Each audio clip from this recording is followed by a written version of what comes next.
Alright guys, so meron tayo bagong laruan. Bumili tayo ng beta. So, ayun yung kanyang color is blue and red. Ayan, di ba? Napaka ano. Ito yung lalaki. Oh, napakalupit ng kulay. So, acclimatize muna natin guys. No? Ayan, meron tayong lagayan. Dito na natin yung lagayan. So, ang ginawa nga po pala natin sa lagayan natin guys, no? Binutasan lang natin sa gilid. Para pag nag-change tayo ng water is dito dadaan yung tubig, hindi naapo sa taas. So, ito yung ating female. Parang tiger yung ating female. Yan yung ating beta piece. So, syempre, acclimatize muna natin guys. Lagay muna natin dito sa ating tubig. So, acclimatize natin yan mga for... Yung iba nga nito hindi na acclimatize eh. Pero, syempre, nag-ano tayo ng ano eh,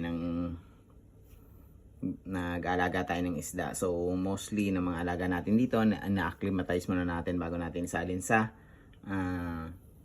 kanilang lagayan. So, kahit hindi to kahit hindi na kailangan, yung iba hindi na acclimatize, pero sa atin na-acclimatize muna natin. Then guys, ito yung isda na to na is, hindi mo na kailangan ng oxygen.